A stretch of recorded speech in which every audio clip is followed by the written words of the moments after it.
राम राम जी, आपका अपने YouTube channel team royal rifle पर स्वागत है।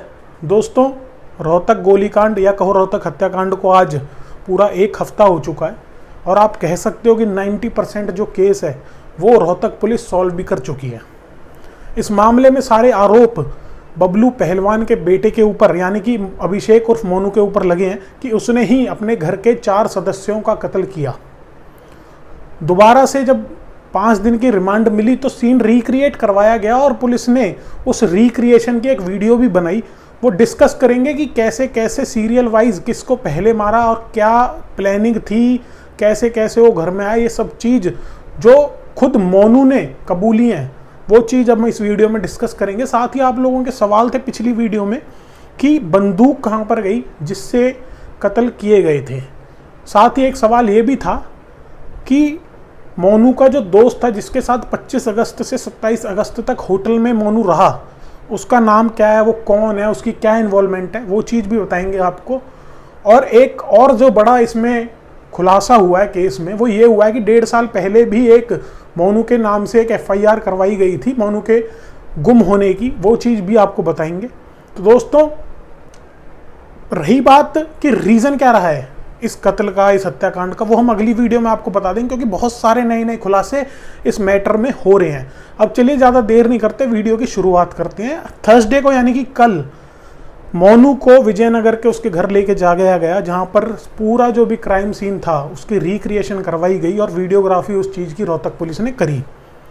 वहाँ पर जाकर बहुत बड़े बड़े खुलासे मोनू ने किए, जिसमें पहला ये था कि वो 25 अगस्त से एक रूम में रह रहा था जिसमें वो और उसका दोस्त यानी कि अभिषेक लठवाल जो कि एक उत्तराखंड निवासी है जिसकी मुलाकात उससे दिल्ली में हुई थी। अब आपको बता दें कि मोनू ने 11 बजे अपने घर में एंट्री करी, वो भी साइड में उसके चाचा जी रहते हैं, उनकी छत से कूदकर ऊपर बहन उसकी सो रही थी, सोती हुई बहन के माथे में उसने गोली मारी और उसको वहीं ऑन द स्पॉट ख़त्म कर दिया। इससे पहले उसने LED की आवाज़ बढ़ाई थी ताकि शोरगुल जो गोली की आवाज़ है वो पता ना लगे।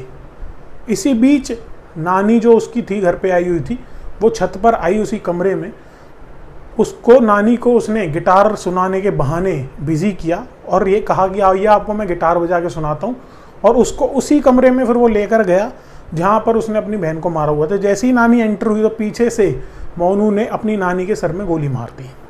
इसके बाद कुछ देर बाद ही उसकी मम्मी भी ऊपर आई क्योंकि उन्हें कुछ आवाज़ सुनाई दी थी गोली की, वो भी वहाँ पर फिर ऊपर आई। अपनी माँ को भी उसने सेम तरीके से सिर में गोली मारकर ऑन द स्पॉट ख़त्म कर दिया। रह गए थे बबलू पहलवान जो कि नीचे अपने कमरे में थे। वो फिर नीचे पहुँचा, उसने देखा कि जो उसके फादर हैं वो फ़ोन पर बात कर रहे हैं किसी से, तो उसने उस हथियार को तकिए के नीचे छिपा दिया और वेट करता रहा, बैठा रहा वहाँ पर। जैसे ही मौका मिला और ध्यान हटा मोनू के पापा का उनके ऊपर से, उसने अपने पिताजी के माथे पर एक गोली मारी, जिसके बाद बंदूक में 2 गोलियां बाकी थी, वो भी उसने अपने पापा को मार दी और वहाँ पर उसने अपने पूरे परिवार को ऑन द स्पॉट ख़त्म कर दिया। इसके बाद उसने बताया कि कैसे वो सब कमरों की चाबियाँ लॉक करता रहा और उनकी चाबियाँ लेता रहा। इसके बाद वो फिर से अपने चाचा की छत पर कूदा। वहाँ से उतरने के बाद उसने मेन गेट में हाथ डालकर मेन गेट को अंदर से बंद किया और फिर वो बाईपास स्थित अपने उस होटल में पहुंचा जहां उसका दोस्त रुका हुआ था। वो दोनों फिर जाते हैं ढाबे पर से खाना लेते हैं, बट मोनू कुछ खाता नहीं है। उसके दिमाग में यही चल रहा था कि कैसे कैसे क्या क्या सीन हुआ है, साथ ही अब आगे उसको क्या करना है ये सब छिपाने के लिए। यहाँ तक उसने जब सब पुलिस को बताया, पुलिस ने इस चीज़ की वीडियोग्राफी करी। अगर बात करें बंदूक की तो वो बंदूक इसके पिताजी थे जो उन्होंने ही ले रखी थी। उसके पिता के पास एक लाइसेंसी बंदूक भी थी जो कि पुलिस के पास जमा थी, बट ये एक अवैध हथियार था पुलिस के अकॉर्डिंग। ये एक अवैध हथियार था जो खुद बबलू पहलवान ने रखा हुआ था, यानी कि खुद अवैध हथियार रखने का शौक पूरे परिवार के लिए कितना भारी पड़ गया कि बेटे के हाथ में वो अवैध बंदूक लग गई और उसी से ही उसने अपने पूरे परिवार को ख़त्म कर दिया। अब बंदूक कहाँ पर है, हथियार कहाँ पर है, इस चीज़ का पुलिस पता कर रही है। रिमांड पर है 5 दिन की, पूछा जाएगा। आज उसको और उसके दोस्त को आमने सामने बैठाया जाएगा। अब तक जो सामने आ रहा है वो ये आ रहा है कि उसके दोस्त को ये नहीं पता था कि मोनू ने अपने परिवार का कत्ल कर दिया है। बट पुलिस ने अब तक अभिषेक लठवाल को, जो कि मोनू का दोस्त है, उसको अब तक कोई क्लीन चिट नहीं दी है। आज पूछताछ होगी, साथ साथ मेडिकल भी होगा मोनू का। तो आज तो ये कार्रवाई होगी, इसके बाद जैसे ही पता लगेगा कि हथियार कहाँ है बरामद कर लेगी पुलिस, उस चीज़ की अपडेट भी हम आपको दे देंगे। तीसरी बात करते हैं कि इस केस से पहले एक बार पबलू पहलवान ने अपने बेटे की FIR करवाई थी, पर्चा करवाया था अपहरण का कि मेरे बेटे को किसी ने किडनैप कर लिया है।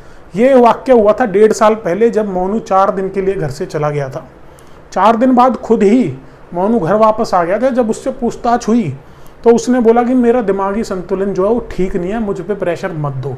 परिवार ने भी बेटे की हालत को देखते हुए उस मैटर को वहीं पर दबा दिया। तो एक खुलासा हुआ कि 1.5 साल पहले भी एक किडनैपिंग की FIR मोनू के पिता ने करवाई थी। तो ये सब चीज़ें थी, ये सब अपडेट थी मोनू के और रोहतक हत्याकांड से जुड़ी हुई। अब इस केस में अगली वीडियो जो हम बनाएंगे उसमें आपको बताएंगे कि रीज़न क्या था। मैं खुद शॉक हो गया हूँ रीज़न सुन के। आप वेट करना, चैनल पर फर्स्ट टाइम आए सब्सक्राइब करके बेल आइकन दबा दें, ताकि जैसे ही वीडियो हम पोस्ट करें आपको नोटिफिकेशन मिल जाए। यहीं पर इस वीडियो को एंड करते हैं। जय हिंद, जय भारत।